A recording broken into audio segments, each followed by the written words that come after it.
Dans le chapitre 3, nous quittons Jean-Marie Le Pen après l'évocation des événements de mai 68. Nous nous retrouvons pour revivre les années 70, avec notamment la création du Front National.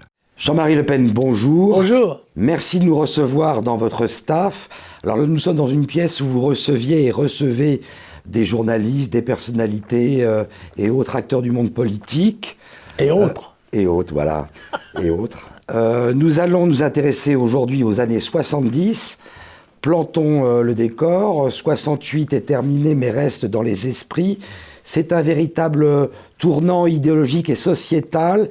Et un peu symboliquement, la mort du général de Gaulle en 69 vient refermer la porte sur une forme d'ancien monde, une ancienne vision de la France. C'est dans ce contexte que vous... Alors, Georges Pompidou, bien entendu, prend la succession après l'intérim. C'est son ancien Premier ministre. C'est dans ce contexte qu'avec une poignée de camarades, vous décidez de monter le Front National pour l'unité française, plus connu par la suite sous le nom de Front National. Ça ne se passe pas tout à fait comme ça. En ce sens que sur la fin des années 70... Je dirige toujours et j'anime la SERP avec l'ami Pierre Durand et deux collaborateurs, je crois. Et car je rappelle que là, j'ai produit quand même plus de 110-30 cm sur les thèmes qui sont le document sonore, historique, les grands discours politiques, la musique militaire de grande qualité, la musique de cuivre, etc. Enfin, j'avais repris la main après avoir été, à un moment donné, au moment où justement, après le comité TV, les ventes de la SERP avaient fléchi dans la mesure où on ne s'en occupait pas.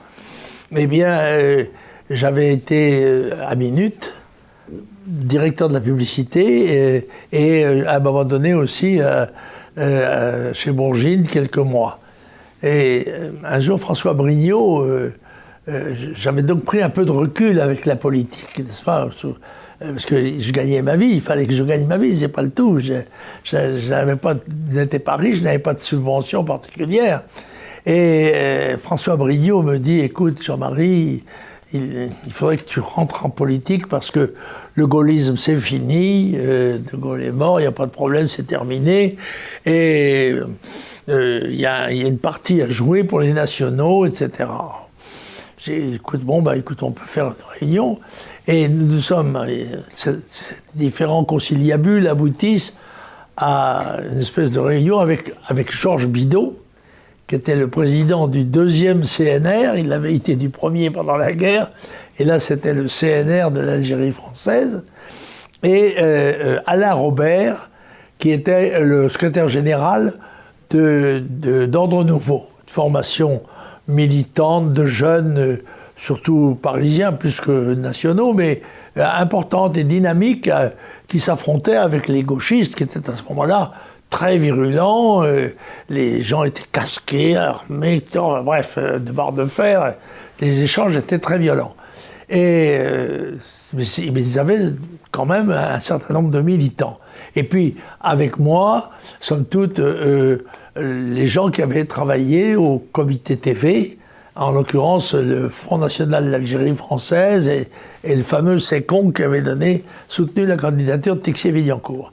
C'était il y a quelques années, mais ces gens-là étaient restés en relation avec moi, et quand j'ai annoncé que j'allais faire quelque chose, ils ont dit, écoute, on fera, d'autant que nous étions, nous, un peu à ce moment-là réfugiés à rue Quincampoix, où Roger Olindre avait le restaurant, la salle de sport, et où la SERP et les éditions de François Brignot avaient chacun un étage. Donc on était en relation constante avec des groupes, n'est-ce pas, d'amis qui n'étaient pas politiquement engagés, mais qui étaient somme toute haut-le-pied, comme on dit à la SNCF, n'est-ce pas, pour les locomotives.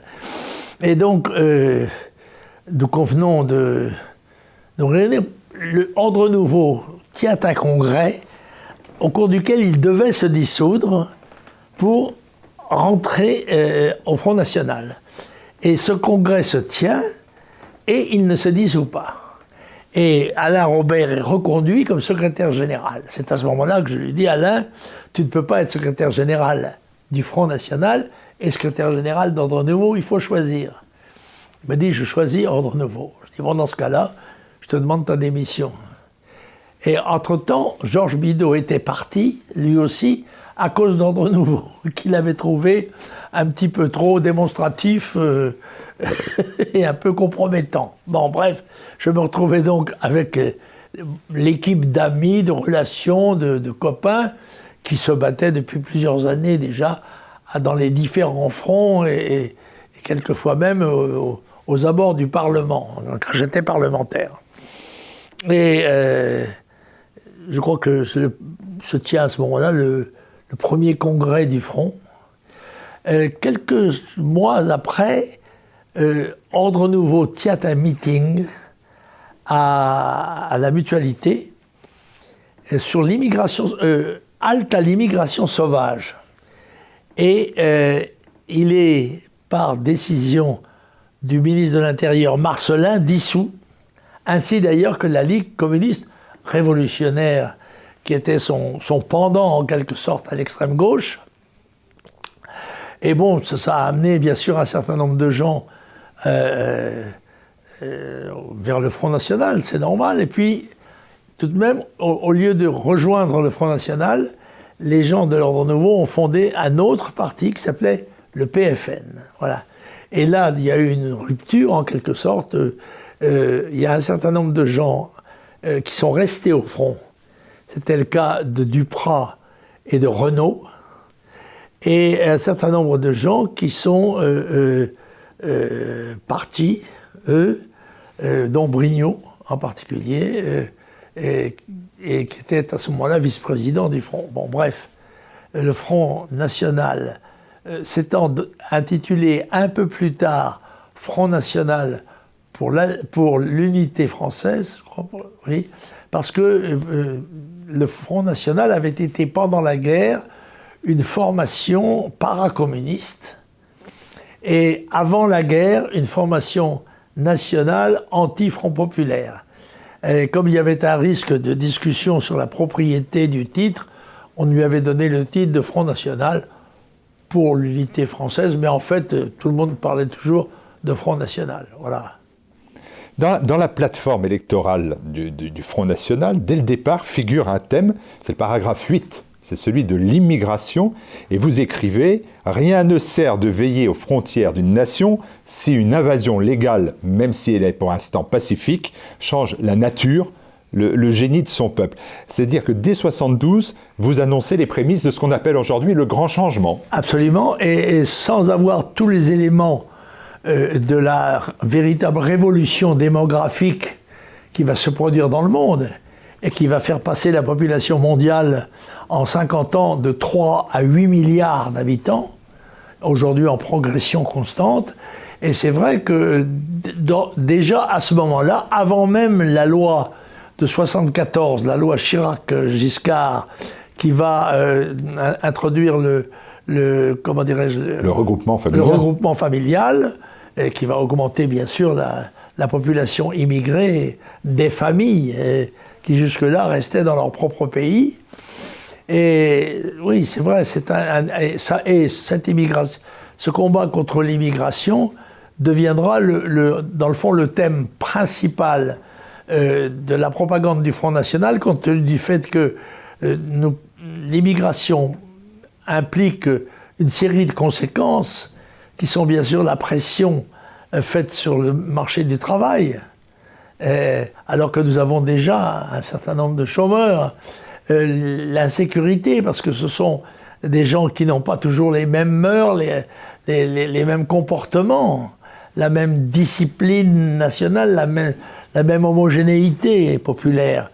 Et donc, sans parler du coût que ça, et des problèmes que ça posait pour le logement, etc., que nous retrouverons tout au long des décennies qui vont suivre, parce que ça va devenir le problème, et c'est aujourd'hui, selon moi, le problème de loin le plus important de la politique française. À cette époque-là, l'idée d'un grand changement démographique, dans votre esprit, c'est ce qu'on appelle aujourd'hui le grand remplacement de population. Non, pas du tout, pas à ce moment-là, parce que la dimension de l'immigration reste relativement modeste, mais tout de même a déjà une certaine importance.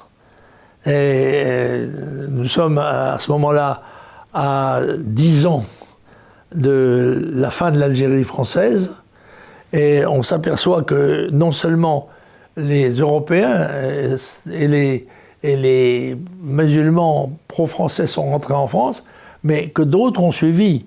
Et que sur le marché du travail, le grand patronat ne voit pas d'inconvénient à cette arrivée de main-d'œuvre étrangère qui pèse à la baisse sur le marché du travail, bien sûr, qui fait baisser les salaires. C'est une rivalité qui va autoriser le patronat à maintenir des salaires manuels bas, alors que la doctrine du Front National est au contraire la revalorisation du travail manuel, un rattrapage par rapport aux travaux, disons, intellectuels, si on veut, ou bourgeois, et conditions que nous estimons indispensables à l'homogénéité nationale. Voilà. C'est une négation de la lutte des classes. Pour qu'il n'y ait pas lutte des classes, il faut qu'il n'y ait pas de classe.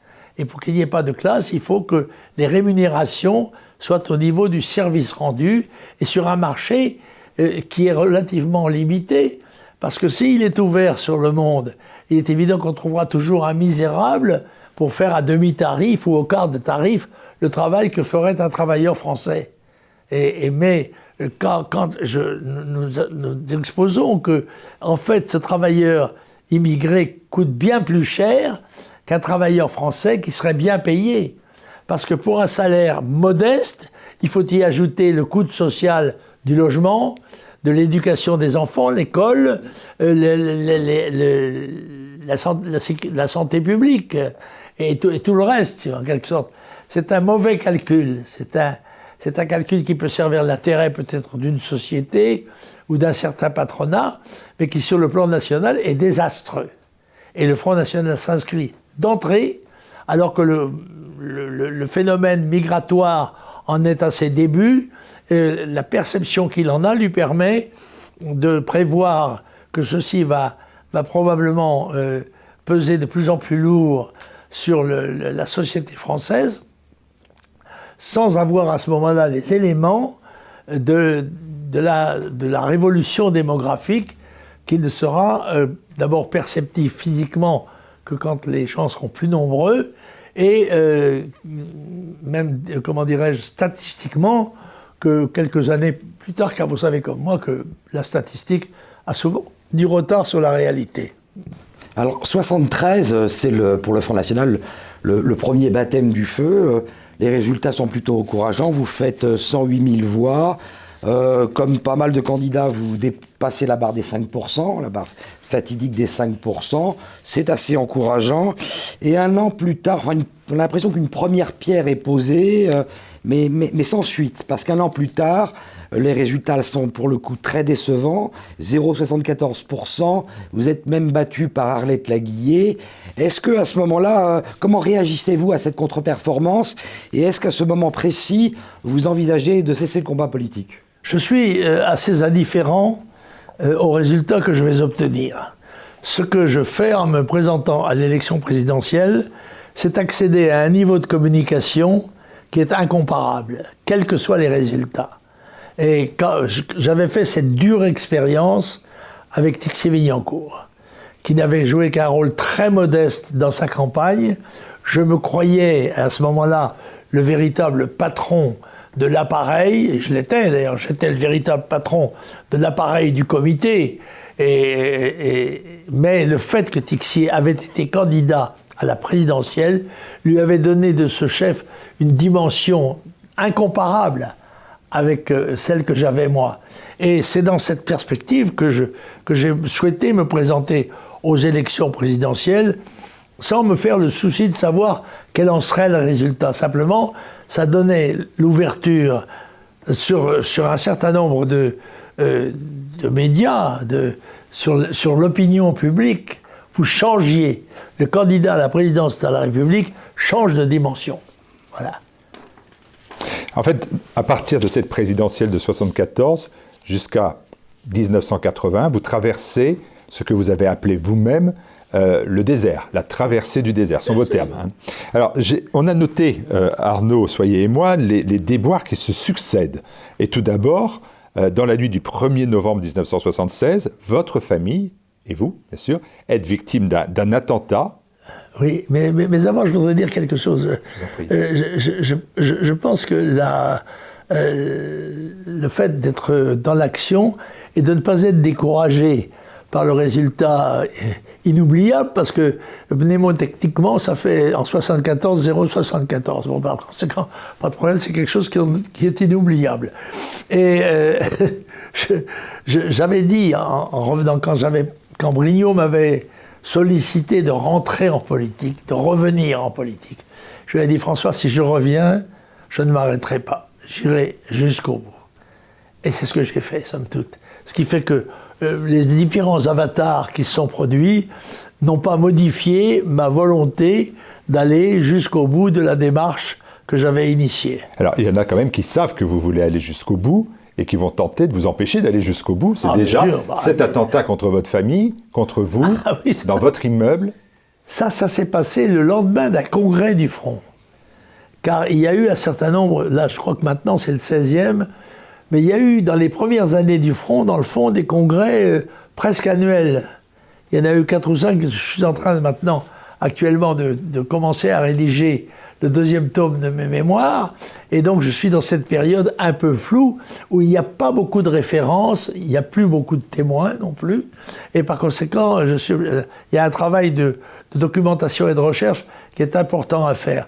Mais je me souviens très bien, en tous les cas, que nous avions tenu congrès. Je ne me souviens plus où cette année-là, parce qu'on a fait des congrès de Paris, on a été à Rueil, il y avait un congrès à Rueil-Malmaison, et puis ce jour-là, nous sommes invités à dîner chez des amis, c'est le Chevalier, et nous rentrons avec ma femme assez tard, vers 2h du matin. On a un petit accrochage, c'est elle qui conduisait, pas moi, et un petit accrochage. Je crois que c'est rue de la Paix, il me semble, ou rue Royale, peut-être. Avec un taxi, bon, le temps de rédiger les papiers, on rentre à la maison, il devait être 3h du matin. Et on se couche, et à 4h ou 4h30, une explosion qui est formidable, qui vous arrache du lit, en quelque sorte. Et c'était une bombe qui avait été placée. J'ai identifié tout de suite, parce que à l'armée, j'avais été officier explosif, chargé de la formation et de la manipulation des explosifs, et c'était du plastique. J'ai tout de suite identifié que ça n'était pas un accident, comment dirais-je, de gaz ou de choses comme ça. Bon. Et j'ouvre la porte de la chambre, et il y a un énorme trou noir, parce que c'est le 2 novembre, à 5h du matin, il fait nuit noire. Et j'ai d'ailleurs là un dialogue avec les gens du dessus, des petits jeunes couples du dessus. Je leur dis, alors comment ça va? J'appelle d'abord les filles, parce que les filles habitaient en face. C'est pas, je dis, comment ça va? Oui, ça va, qu'est-ce que vous faites? Ça va, on est tous là, on prie. Ah ben je dis, c'est bien. Attends. Continuez. Continuez. Bon. Et je dis, et vous, comment ça va là-haut? Ça va, ça va. Et je dis, et le bébé? Ils avaient un bébé. Il dit, on ne sait pas, il n'y a plus de chambre. Oh, je dis, ça y est, oh là là. Avec, on dit, et puis, une demi-heure après, d'en bas, dans la nuit, un pompier a dit, nous avons trouvé un bébé dans les décombres, il est vivant. On s'est dit, oui, mais en quel état est-il? En fait, il n'avait qu'un bras cassé. Il a été le seul blessé sérieux de cet attentat, car il était un petit enfant turbulent. Il avait 2 ans, je crois, ou 1 an et demi ou 2 ans. Il était sanglé sur son matelas. Et il est parti avec le matelas. Et contrairement à l'habitude, d'habitude, la tartine de confiture tombe à l'envers. Là, il était tombé du bon côté sur le matelas. Et il n'avait qu'un bras cassé, si j'ose dire. Et il n'y avait pas d'autres dégâts, sinon que l'immeuble était éventré sur 5 étages. Alors nous sommes descendus par l'échelle de pompiers en pleine nuit. Je dois dire que en haut de l'échelle de pompier, elle est large comme ça, n'est-ce pas, hein? Et je veux dire que même pour moi, je trouvais que c'était assez impressionnant. Et puis, pour les enfants, plus tard, un petit peu plus tard, ils ont amené une plateforme sur vérin qui a permis de les descendre sans risque excessif. Alors, on se demandait, mais qu'est-ce qui s'est produit? Alors, il y avait eu un congrès, une réunion anarchiste quelques jours avant. On s'est dit, bon, ça doit être ça. De dire la vérité, je n'ai reçu aucun témoignage de sympathie. Le conseiller municipal du 15e, qui était le mari de la petite princesse Poniatowski, il est venu, il est regardé, il est parti. Mais je n'ai eu aucun témoignage de sympathie ou de compassion d'aucun élément de la vie politique française. Rien. Les voisins, très gentiment, ont recueilli les enfants, puis on a essayé de s'organiser. Nous sommes réfugiés, ne trouvant pas autre chose, chez Jean-Marie Le Chevalier, qui, je pense, recevait là non seulement le camarade, mais aussi l'héritier Lambert. Une relation... parce que j'avais en effet hérité quelques semaines auparavant de mon camarade, de mon ami Lambert, et ça avait fait un certain bruit dans Landerneau. Bon, j'étais d'ailleurs toujours en procès, en compétition avec son cousin qui habitait d'ailleurs Montretout. Bref, et nous avons surmonté cette difficulté qui avait fait les manchettes de journaux. Miracle, attentat, miracle. Avant d'évoquer cet héritage, il faut en parler, est-ce que vous avez les conclusions d'une enquête? Est-ce que vous savez qui? Écoutez, jamais aucune des enquêtes portant sur les attentats dont nous avons été victimes ou les agressions n'a eu de conclusion. C'est clair. Quand François Duprat a été assassiné par une bombe télécommandée dans sa voiture et sa femme grièvement blessée, on n'a absolument pas su non plus quels étaient les instigateurs.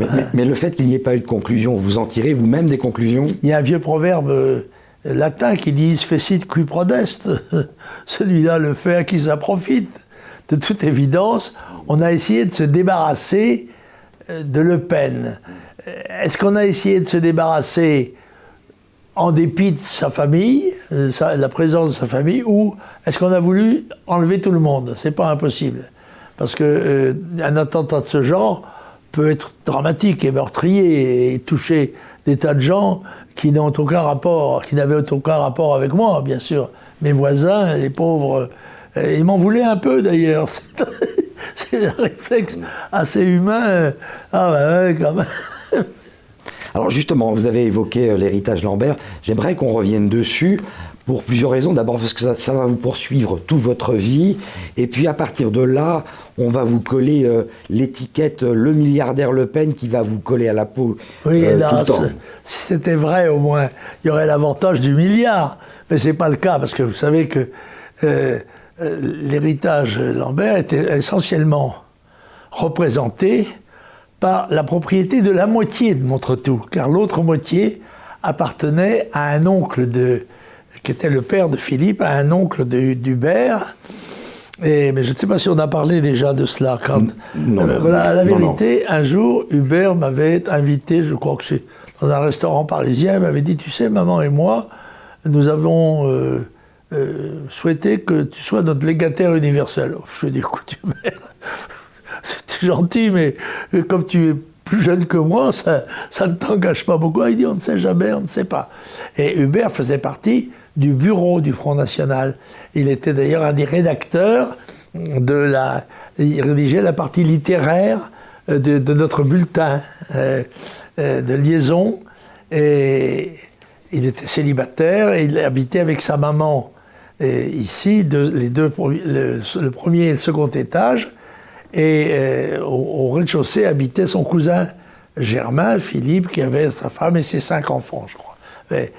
Bref, quoi qu'il en soit, c'est ce cousin qui avait eu un testament il y a plusieurs années avant, s'appuyait sur lui pour dire mais c'est moi qui ai le vrai testament, etc. Bref, une série de procès qui se succédaient de semaine en semaine et que j'ai gagné. J'ai été envoyé en possession pratiquement tout de suite. Mais il ne faut pas oublier de dire que l'héritage, le grand héritier, c'est l'État, qui en l'occurrence prenait 70%. N'est-ce pas 60% normalement, plus comme Hubert avait hérité de sa maman était morte quelques semaines avant lui, elle avait 85 ans, elle était morte en province et ça avait perturbé beaucoup Hubert d'ailleurs et sans doute hâté sa mort. Et c'est à ma grande surprise d'ailleurs mais on ne peut pas rentrer dans le détail si vous voulez, mais encore que c'est assez pittoresque, parce que j'avais rendez-vous avec lui ici. Et j'arrive avec mon épouse, voilà, on était venus 3-4 fois dîner, comme d'autres amis d'ailleurs, les Bourdier, des gens comme ça, parce que Hubert avait des relations dans tous les milieux un petit peu nationaux. Là, on sonne, et on me dit, mais le cousin arrive. Et il dit, mais vous ne pouvez pas voir Hubert, il est avec son médecin. Ah bon, mais j'avais rendez-vous avec lui. Ben oui, mais... Ah bon. À ce moment-là, le valet de chambre portugais apparaît au premier étage et dit, mais monsieur Hubert, il dit que vous veniez cet après-midi. Alors on retourne à Ville-la-Poirier. Pour nous, Saint-Cloud, c'était le bout du monde, hein. Même en voiture, à l'époque. Et nous revenons l'après-midi. Et quelque chose, ça m'avait quand même un petit peu étonné dans tout ça. Nous venons avec une amie, Madame de Buchy, qui est une amie de Pierrette, vient avec nous. Et tout est fermé. Les volets sont fermés. Je vais directement à la police. Je dis, bonjour messieurs, le commissaire n'est pas là, parce que c'est samedi et le dimanche, n'est-ce pas? Elle fait pout-pout sur les moineaux, dans les guérets. Mais l'inspecteur, je dis, messieurs, voilà, j'avais rendez-vous cet après-midi de façon formelle avec Hubert Lambert, monsieur Lambert, et nous arrivons, tout est fermé. Il me dit, monsieur Lambert est mort. Comment ça, il est mort? Il est mort quand? Il est mort hier. Alors à ce moment-là, je me suis dit, mais alors, on m'a menti, c'est extraordinaire. Je demande qu'on saisisse tout de suite le procureur de la République. Moi, directement, par retour du courrier, voilà. Et c'est là qu'il y a eu quand même quelque chose d'être... Je lui dis, mais vous avez fait, sans doute, vous avez mis des scellés. Ah, il m'a dit non, parce que c'est la même famille. Ah, je sais pas du tout. C'est la même famille, mais c'est pas du tout... Ils occupent le même immeuble, mais ils n'habitent pas ensemble. Et les scellés ont été mis à 11h du soir. La police judiciaire a mis des scellés. Et quand on va rompre les scellés, on va s'apercevoir que l'appartement a été fouillé, que les livres sont par terre, etc. Donc, il y a probablement la recherche d'un testament. Il faut dire la vérité. Quand je n'avais pas voulu aller chez le notaire avant, et un jour, Madame Lambert et Hubert sont montés au 4e étage sans ascenseur pour m'apporter chacun le testament qu'ils avaient rédigé, l'un en faveur de l'autre, l'autre en faveur de l'un, et subséquemment, Jean-Marie, sa femme, ses enfants, ce qui en faisait bien une succession familiale et pas politique.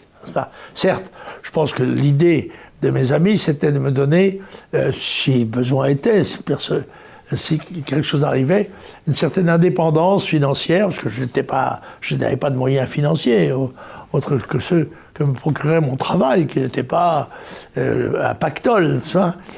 Et c'est ce testament, je l'ai mis dans un tiroir de mon secrétariat, de mon secrétaire. Je ne l'ai pas déposé chez un notaire, bon, prenant ça comme un geste amical et symbolique, en quelque sorte. Ce qui fait que, s'il s'était trouvé dans une des pièces qui a été détruite par l'explosion, je n'aurais plus eu aucun titre. C'est le hasard, la chance qui a fait que ce document, que je n'ai déposé qu'après l'explosion, n'est-ce pas, entamant cette série de judiciaire qui a débuté, qui s'est conclue par la reconnaissance de mes droits, et finalement, tout de même, par la reconnaissance de mes droits, même par la famille, enfin par le cousin, parce que la famille n'était pas du tout dans le coup, mais le cousin a lui-même reconnu tout de même officiellement que mes droits devaient être respectés. Voilà. Des personnages qui passent dans ces années de traversée du désert, on vient de parler d'Hubert Lambert. Vous avez parlé tout à l'heure de François Duprat, c'est un des dirigeants du Front National à l'époque, il a 37 ans quand lui est assassiné. Ces assassins n'ont jamais été retrouvés. Quelle est votre propre conviction ? Et j'ajoute à cela que certains ont mis cette exécution sur le compte de la radicalité des écrits de Duprat. N'est-ce pas ? François était un vice-président du Front National, mais il avait, en dehors de ça, son propre domaine politique, en quelque sorte. N'oubliez pas que le Front se donnait comme ambition de réunir non seulement les nationaux, mais aussi les formations nationales, avec quelquefois leur particularisme.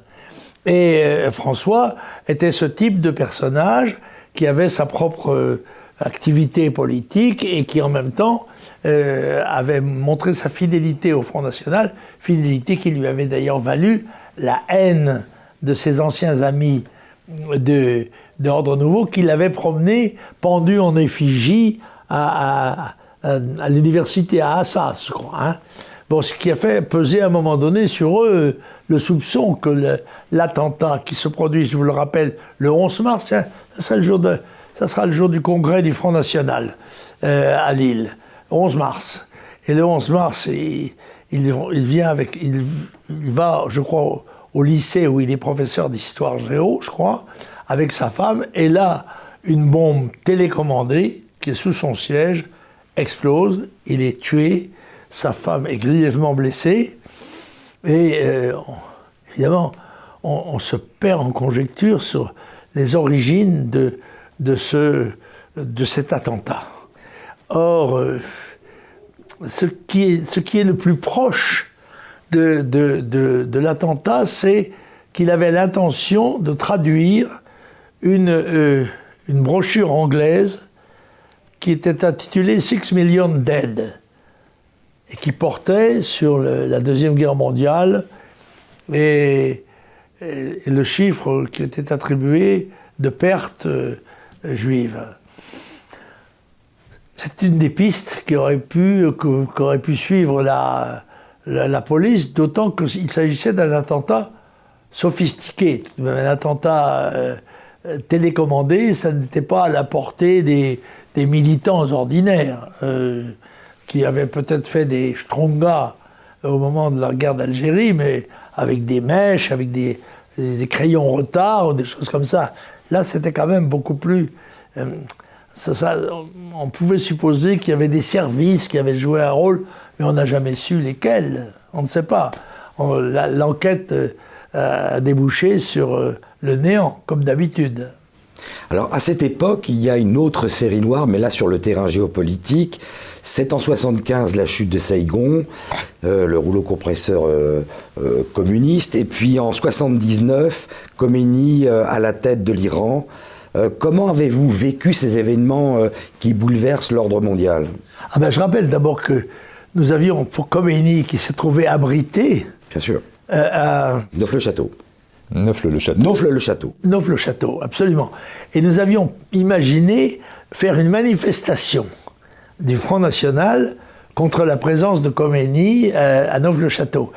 Et nous en avions été dissuadés par la police qui nous avait dit, vous savez, Khomeini est entouré d'hommes armés, et si vous allez là-bas, vous prenez le risque quand même, éventuellement, de vous faire tirer dessus. Et donc nous avions respecté en quelque sorte cet avertissement et compris que ça n'était pas un lieu de manifestation jouable. Et sur Saïgon? Sur Saïgon. Saïgon, évidemment, on sait que, je rappelle tout de même qu'au moment où le général O'Daniel arrive, au moment où nous partons d'Indochine, le général O'Daniel dit « Nous allons montrer aux Français comment on gagne une guerre ». Et le départ des Américains était assez piteux, n'est-ce pas? Quand ils ont replié leur drapeau et embarqué, je dois dire, la queue entre les jambes, on peut le dire. C'était évidemment une pièce clé de la géopolitique mondiale, encore qu'à partir du moment où la Chine était devenue communiste, nous étions programmés pour perdre la guerre, bien sûr, à leurs frontières. Comment dirais-je, la dimension des forces n'était pas comparable et l'éloignement de la métropole était très grand et par conséquent la guerre très difficile à mener, même pour les États-Unis qui étaient la première puissance mondiale sans aucune discussion possible.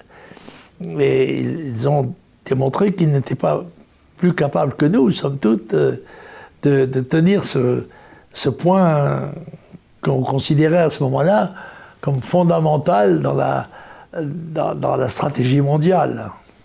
Alors j'ai relevé les derniers échecs à cette époque de traversée du désert. Vous ne possédez pas encore ce qu'on appelle le leadership, la maîtrise finalement de la droite nationale. Vous dites que vous êtes concurrencé, vous avez nommé par exemple le PFN, le Parti des Forces Nouvelles, et vous êtes incapable finalement de vous présenter à la présidentielle de 1981. C'est la faute à Giscard déjà, en 81, si vous êtes pas candidat? Non, en 81, nous avons fait la campagne. J'ai fait vous savez, la campagne présidentielle, ça ne dure pas 3 semaines, ça dure 1 an. Et pendant l'année qui a précédé, moi j'ai fait une campagne de candidat. Et au moment de déposer les signatures, que j'avais ça a toujours été très difficile de réunir 500 signatures de maires. Vous imaginez bien, nous n'avions pas nous-mêmes d'élus. C'était donc à des élus indépendants ou d'autres formations politiques sympathisants ou prétendus tels que nous nous adressions. Et là, nous avions réussi à obtenir un nombre quand, quelques semaines avant le dépôt des listes, une centaine de maires ont démissionné, se sont retirés des listes de soutien. Et ça, c'était une manœuvre chiracienne, n'est-ce pas? C'était des maires RPR qui se sont retirés. Nous avons essayé de combler le déficit. Ça n'a pas été possible, d'autant qu'il y avait un candidat du PFN qui avait lui-même obtenu une quarantaine ou une cinquantaine de signatures en rivalité avec nous, en quelque sorte. Bon. Mais ce n'est pas je pense que ça n'est pas être calomnieux que de dire qu'il y avait des relations entre le ministère de l'Intérieur et le PFN, puisque aussi bien quand le PFN s'est dissous, un certain nombre de ces cadres se sont retrouvés au cabinet de Charles Pasqua. Bon, voilà. En tous les cas, la rivalité face à Mitterrand et à Giscard. Alors, je dois vous dire que là, un des bras droits de Giscard était venu ici à Montretout. Cet envoyé de haut niveau me dit, voilà, Monsieur le Président, les sondages donnent le président Giscard élu, il n'est pas élu. Les sondages, les vrais sondages sont mauvais. Et il vous demande de l'aider dans cette occurrence. Je lui ai dit, écoutez, Monsieur Giscard d'Estaing n'a pas daigné nous consacrer 1 minute pendant son septennat. Vous lui direz que je ferai voter Jeanne d'Arc. Et dans ce sens, j'ai été un peu responsable de l'élection de François Mitterrand. Parce que le Front National devait représenter à ce moment-là 3 à 4%, et sans doute un seul % aurait suffi pour sauver Giscard. Mais il n'avait pas fait cette démarche. Et je m'en suis expliqué avec lui plus tard, en tête à tête. Et il m'a dit, voilà, c'est vrai, il y avait quelqu'un à l'Élysée, qui était, je crois, M. Guerrier, qui était chargé des relations avec ce qu'il appelait l'extrême droite. Et ce Guerrier a eu un problème de dame, et il a été licencié et pas remplacé. Ce qui fait que c'est pour cela qu'il n'y a pas eu de contact avec la formation que vous représentez, ni avec vous-même. Bon, c'est comme ça, c'est les... Est-ce que ça vous a fait perdre des années pour le Front National? Est-ce que vous pensez que les années que vous avez perdues à ne pas être candidat en 81, eh bien, ont empêché l'émergence du Front National qu'elle aurait pu se faire en 81 déjà? Sûrement. Sûrement, à mon avis. Sûrement. Parce qu'on aurait nettement, d'une élection présidentielle sur l'autre, montré à partir de 0,74%, vous me direz, c'est plus facile de monter qu'à partir de 15%. Bon. Mais je suis sûr qu'à l'époque, nous faisions 3 à 4% au moins. Et par conséquent, ça aurait été et puis le résultat, vous savez, ce que le système, le pouvoir a mis longtemps à comprendre, c'est que le Front National a progressé en s'appuyant pratiquement exclusivement sur les élections. Je crois que le Front a participé à 61 consultations électorales différentes. Nous étions candidats à toutes les élections, qu'elles soient législatives, sénatoriales, présidentielles, cantonales, municipales, bref, toutes européennes, bien sûr. Et c'était nos affiches de campagne, payées par l'État, comme tous les candidats d'ailleurs, et nos bulletins de vote, nos professions de foi, qui faisaient la propagande du Front National, mais qui la faisaient à un échelon national. Effort que nous étions tout à fait incapables d'assumer, ni au point de vue militant, pour toucher 20 millions d'électeurs ou 25 millions, ni au point de vue financier. Et c'est d'élection en élection, il y en avait pratiquement une par an, que le Front National a grignoté et est arrivé progressivement, 20 ans après l'affaire du comité TV, presque, 20 ans après, en 83, à faire sa première percée électorale. Bien, là, nous n'y sommes pas encore. Nous sommes sur ces revers. Comment vous les expliquez à un moment où, aux États-Unis, Ronald Reagan accède au pouvoir, et en Angleterre avec Thatcher? Oui, mais comment expliquez-vous que depuis plusieurs années, il n'y ait pas eu de mouvement national en Allemagne, et que brusquement, il y en a un qui ressurgit là, alors qu'il y avait eu avant les républicaneurs qui avaient fait près de 10% des voix. Non, il faut une organisation. Il faut que la concurrence qui vous est opposée ne soit pas elle-même performante. Or, le Front National était, à l'époque, pendant toute cette période, ce qu'on peut appeler un groupuscule, si on peut dire. C'était quelques centaines, à la limite, quelquefois, quelques milliers d'adhérents ou de sympathisants, qui suffisaient à fournir assez de candidats pour être, enfin pas toujours d'ailleurs, mais enfin le plus de candidats possible pour avoir le maximum d'audience possible. Mais c'était comme monter l'Himalaya, ça. C'était un travail extraordinairement.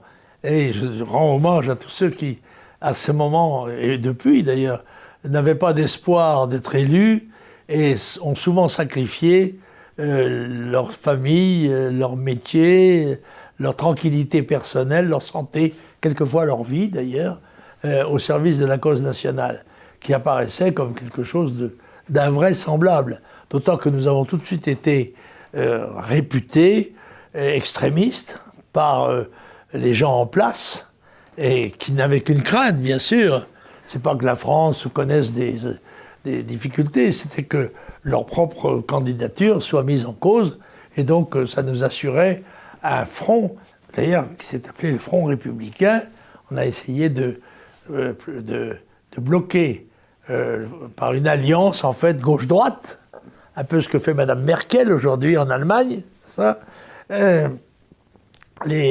unissant le carpe et le lapin, mais qui voulaient défendre leur propre existence. Une personnalité dont vous avez cité le nom, c'est le 10 mai 81, c'est la victoire de François Mitterrand. Vous-même, vous êtes dans la rue ce jour-là pour organiser une manifestation en l'honneur de Jeanne d'Arc. Est-ce que la victoire de François Mitterrand, finalement, c'est pas la divine surprise? La gauche est au pouvoir, les communistes sont au gouvernement, certes, mais enfin, vous pouvez proclamer l'heure de la réaction nationale, comme le figure en titre sur vos affiches ce thème. Oui, bien sûr, mais nous n'avons pas l'implantation et nous n'avons pas les chiffres les forces militantes capables de supporter une véritable campagne nationale et a fortiori de remporter des victoires sur le plan électoral, d'autant que tout sera fait quand il y aura un danger de victoire du Front National. On modifiera, s'il le faut, les lois. C'est ce qui est arrivé, notamment en revenant en arrière lors de l'affaire Tixier, où, pour tester l'opinion, j'avais présenté 14 listes à Paris, au municipal, en 65, l'année de la présidentielle. En mars 65, je propose.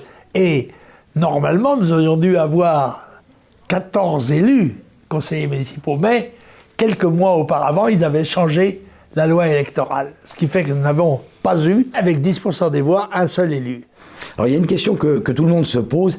Est-ce que François Mitterrand a aidé, voire instrumentalisé le Front National? Il y a beaucoup de journalistes ont théorisé sur une espèce de complicité objective entre François Mitterrand et vous. On fait monter le Front National et puis on casse la droite. On ne peut pas faire monter un parti politique comme ça, simplement en le décidant. Ce qui s'est produit... Avec un mode de scrutin. Mitterrand, en 82, est allé à Orléans, dans un hommage rendu à Jeanne d'Arc, d'ailleurs. Et dans ce discours, il a dit, s'il y a des gens qui sont lésés, qui ont le sentiment de l'être, ils peuvent s'adresser à moi. J'ai donc écrit une lettre à François Mitterrand. Mais comme je sais que les lettres qu'on écrit aux puissants passent à travers certains filtres qui leur permettent de ne jamais arriver à destination, je connaissais un socialiste élu, qui était Guy Pen, l'ancien président de l'UNEF, qui était un copain, et qui s'occupait à ce moment-là des affaires de l'Afrique. Il était le successeur ou le prédécesseur de Papa Madi, n'est-ce pas? Et j'ai dit, écoute Guy, voilà, j'ai écrit une lettre au président, peux-tu la remettre personnellement en main propre au président? Il m'a dit, il n'y a pas de problème, je peux te dire que ce sera fait, je remettrai moi-même personnellement la lettre au président Mitterrand. Ça a été fait. Il m'a d'ailleurs répondu, ce sont des lettres que j'ai publiées dans les différents ouvrages que nous avons sortis, et il m'a... j'ai été invité 2 ou 3 fois, quelques minutes, à la télévision, quelques minutes, mais qui ont précédé une grande émission qui s'appelait L'heure de vérité. Et L'heure de vérité, c'était M. de Virieux, qui était un élu socialiste, il était maire de Bougival, m'avait invité et ça a fait un tabac. Évidemment, c'est parce que les gens qu'on m'opposait et qui venaient là un peu désinvoltes pour me déchiqueter, passez-moi l'expression, sont tombés sur un os. Et le grand public a dit « Ah !» Et là, il y a eu un effet d'aubaine exceptionnel. Les adhésions ont commencé à arriver, n'est-ce pas? C'est avant 84, je pense. Oui, c'est ça, oui. Et en 84, on obtient 10 députés à la proportionnelle nationale aux élections européennes. C'est le choc traumatique. Il faut dire qu'en 83, nous avions déjà fait une percée. Une percée, d'abord au municipal à Paris, j'avais été élu, non pas conseiller municipal de Paris, mais conseiller d'arrondissement du 20e arrondissement. Et Jean-Pierre Stirbois, lui-même, allait obtenir, avec une alliance RPR Front National, 17% à Dreux au mois de septembre. Et moi-même, j'étais candidat à une législative partielle dans ma région natale, dans le Morbihan, où, avec mon suppléant, qui était un ancien champion de moto gravement handicapé, 12%. C'était en quelque sorte une première lueur, quelques lueurs sur ces lueurs-là, en ce qui concerne le 20e arrondissement, est-ce que c'est pas aussi quand même une idée de génie, entre guillemets, de votre part, c'est de quitter les arrondissements bourgeois où vous aviez été très souvent candidat pour aller dans un quartier populaire, c'est-à-dire faire le choix d'une droite véritablement populaire allant vers une population française, disons, plus défavorisée? Non, quand j'avais été élu député du premier secteur de la Seine, qui était la rive gauche, 5, 6, 7, 13, 14, 15. La deuxième fois, j'ai été réélu en 58 au majoritaire dans le 5e arrondissement. C'était pas spécialement un quartier bourgeois à l'époque. Il est devenu depuis un quartier bobo, mais il n'était pas spécifiquement. Et c'est vrai que j'avais le sentiment dans les réunions, ça se voyait, que les patriotes, les nationaux, se trouvaient généralement dans les milieux populaires. Et d'ailleurs, je rappelle que la définition que se donnait d'elle-même, ou que donne de lui-même le Front National, c'était la droite sociale, populaire et nationale, n'est-ce pas? Et à Dreux? Alors à Dreux, c'est ce qu'on appelle le coup de tonnerre, le tonnerre de Dreux. C'est l'alliance entre l'UDF, le RPR et le Front National qui triomphe. Alors pourquoi ça triomphe? Non. Qui remporte la mairie. Il fait 17%, voilà. Et ça permet à Jean-Pierre d'être adjoint au maire. Voilà, mais alors pourquoi cette union qui se dessine en 83 va s'arrêter et pourquoi la droite classique va refuser toute alliance et accepter un suicide électoral? Et parce que c'est ça, je pense que c'est l'influence de Chirac, n'est-ce pas? Faut pas oublier que en 1986, c'est d'abord 84 avec on obtient 10 élus, nous apparaissons comme une force politique concurrente à la droite. Et évidemment, elle nous considère comme des adversaires, comme des ennemis. Et la tentative que nous lançons à chaque fois de faire une alliance, l'alliance contre la gauche, etc., il ne faut pas oublier que le communisme est toujours au pouvoir en URSS. Il ne s'effondrera qu'en 89-90. Et que le Front National est essentiellement, en dehors de ses aspirations politiques plus générales, anticommuniste. Et c'est cette lutte qui devrait normalement nous permettre de nous fédérer contre l'adversaire commun, contre la gauche. Et pas du tout. C'est l'inverse qui va se produire, en ce sens que c'est les gens au pouvoir, la droite et la gauche, vont faire le front républicain de façon à empêcher une victoire du Front National. Alors en 87, c'est l'affaire du détail. et en 86, plutôt en 86, pardon, nous faisons 35 députés à la proportionnelle. Et là, nous apparaissons vraiment comme des concurrents redoutables.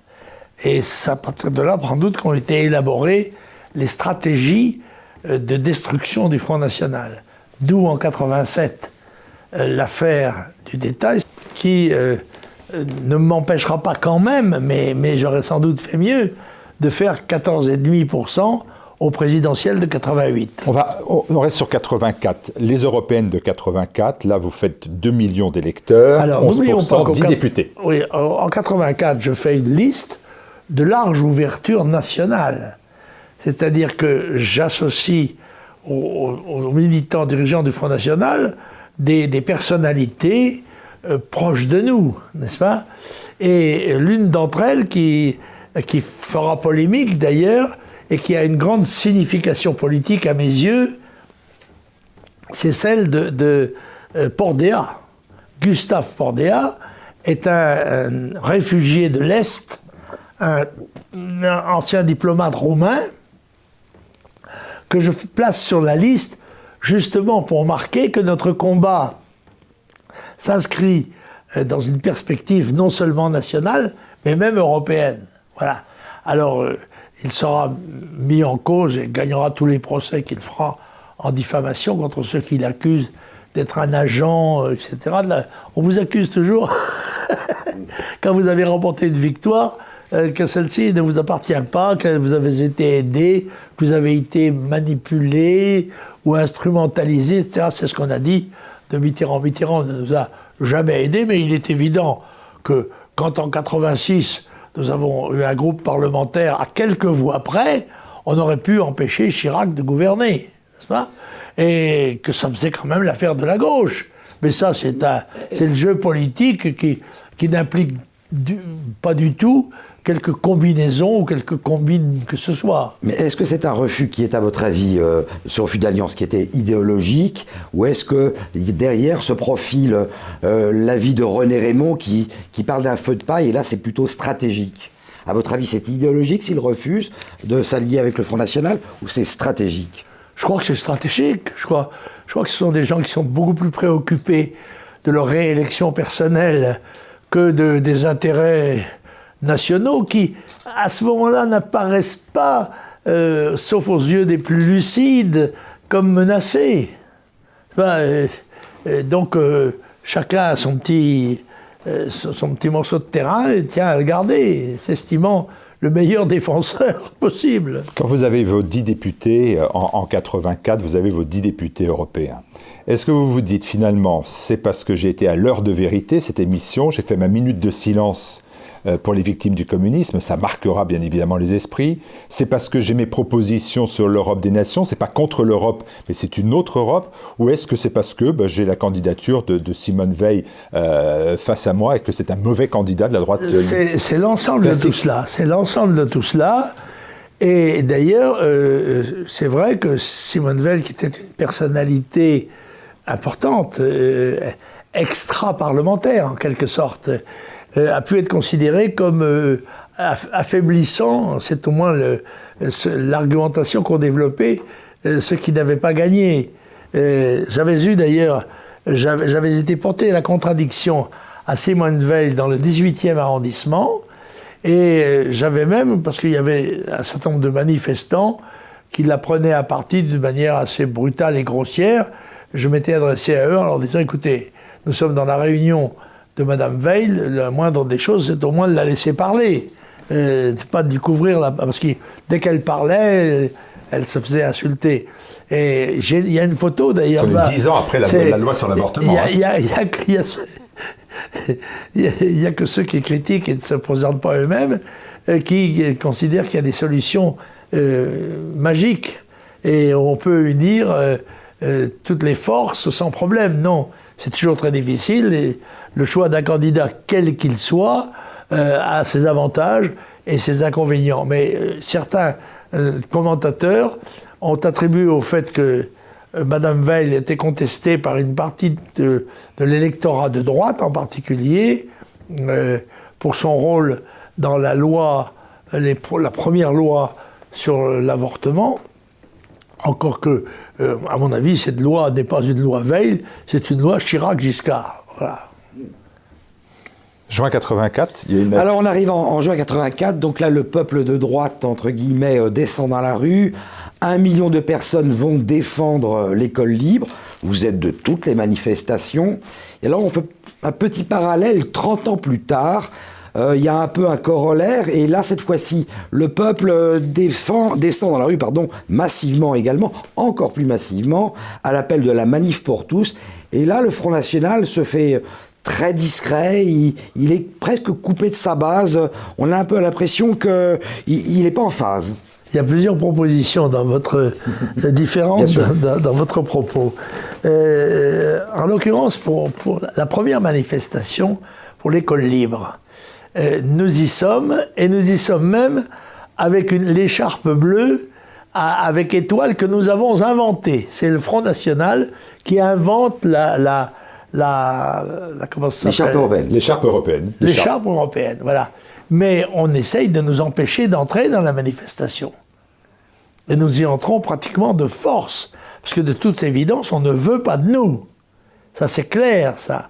Et les services d'ordre de la manifestation globale essayent de nous repousser, de nous empêcher. Ben, voyons quoi, nous sommes plus nombreux, plus forts, mais plus résolus, et nous passons, et nous nous mettons dans le cortège, mais ça n'est pas avec la sympathie des organisateurs, pas du tout. Alors, sur l'autre manifestation, vous dites le Front National, c'est fait très discret. Non, tous les élus du Front National y étaient. Marion Maréchal Le Pen, Bruno Gollnisch, et là aussi, quand ils ont voulu monter sur la tribune, ils ont été empêchés de le faire. Alors, certes, Marine Le Pen, présidente du Front, n'est pas allée à la manifestation. Elle a argumenté sur ce sujet en disant que selon elle, le chef d'un grand parti politique ne devait pas descendre dans la rue à la tête des manifestants. Voilà, c'était son point de vue. Sans doute était-il stratégiquement erroné, mais il était légitime, dans le fond, il était défendable. 86, comme en 84, les 35 députés, c'est aussi une décision politique qui est la vôtre, celle d'un large rassemblement national. D'ailleurs, les élus sont sur des listes Front National, Rassemblement National. Absolument. Est-ce que ça, vous considérez que c'est pour vous à la fois une fierté et que c'est la clé de la réussite d'un mouvement qui est de toujours essayer de rassembler ? C'était ça, fondamentalement, c'était ça, à la fois dans le Front National, où, à partir du moment où on avait affaire à des patriotes, quelles qu'aient été leurs options 20 ans, ou 30 ans, ou 40 ans auparavant, la seule chose qui comptait, était-ce des gens respectables ? Est-ce que n'étaient pas des mercenaires ou des agents ? Et c'était des véritables patriotes. Nous ne faisions pas la police de leur passé. Dieu sait si on a reproché d'avoir eu des éléments qui avaient été vichysois ou autres. Mais il y avait aussi des éléments gaullistes et de la résistance. Il y avait dans le comité, l'archétype était le comité TV en quelque sorte. Et j'ai toujours essayé de rassembler le plus largement possible, mais c'est là que nous nous sommes heurtés à l'hostilité ouverte, on peut le dire, de gens comme Chirac, par exemple. En 86, il fait établir au Parlement une espèce de barrière humaine de députés sélectionnés qui ont la mission de ne jamais nous adresser la parole. Et nous sommes cantonnés, en quelque sorte, à l'extrême droite, après que nous lui ayons refusé la confiance. Rassemblement national, ça amène aussi des trahisons, des départs très rapides d'ailleurs. D'ailleurs, les premières semaines, vous avez déjà un député qui s'enfuit.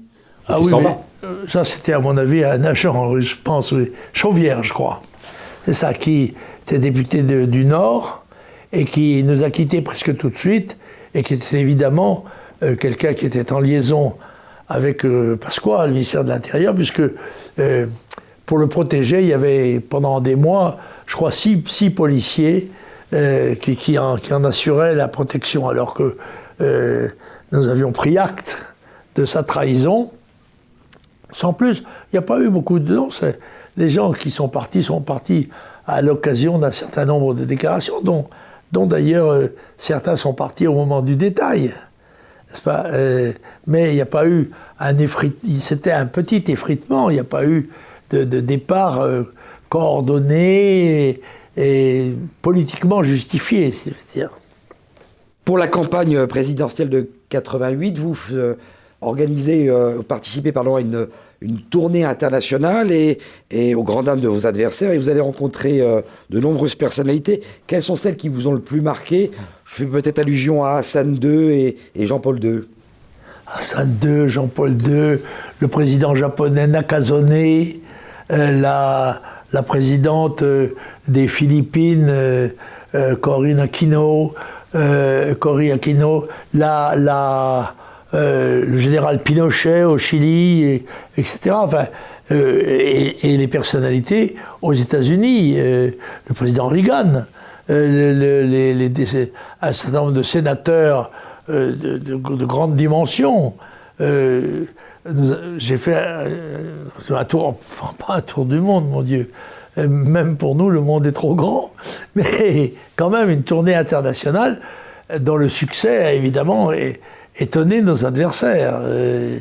Et ça, je rappelle que c'est après que ce soit produit, l'affaire dite du détail. Alors, vous n'avez pas répondu. Qui vous a le plus marqué ? Écoutez, le pape ? Le pape Jean-Paul II, c'est une personnalité qui nous a témoigné, il faut le dire, et m'a témoigné de la sympathie. Il y a comme ça des personnalités rencontrées, dont certaines avec lesquelles j'ai eu des relations diplomatiques plus ou moins, comment dirais-je, plus ou moins chaleureuses, mais il y a un certain nombre de personnages avec lesquels j'ai eu une relation, une afficionne, si vous voulez, hein, si on peut dire. Jean-Paul II était de cela. Hein. Quand lors de ses visites, il nous avait d'ailleurs reçus officiellement, place Saint-Pierre, n'est-ce pas, le groupe parlementaire. Et dans une de ses visites, on le présentait les différents chefs de partis politiques. Moi, j'étais le dernier, j'étais le plus petit. Et il m'a serré la main en clignant des yeux d'une façon très cordiale, si vous voulez, en disant, ben voilà, il l'a marqué. Et il y a un autre personnage comme ça, et je pense qu'il n'était pas spécialement expansif, et qui, à mon égard, témoignait, c'est Saddam Hussein. Saddam Hussein, dans l'abrasso officiel, en quelque sorte, souriait et était chaleureux. Voilà. Les relations étaient chaleureuses. Il faut dire que ça se comprend un peu dans la mesure où j'ai souvent soutenu ces partis, ces nations, quand elles étaient en grande difficulté internationale, n'est-ce pas ? Que ce soit l'Irak, l'Iran ou d'autres encore. Et il y a un certain nombre de gens qui n'oublient pas. L'ingratitude n'est pas forcément systématique.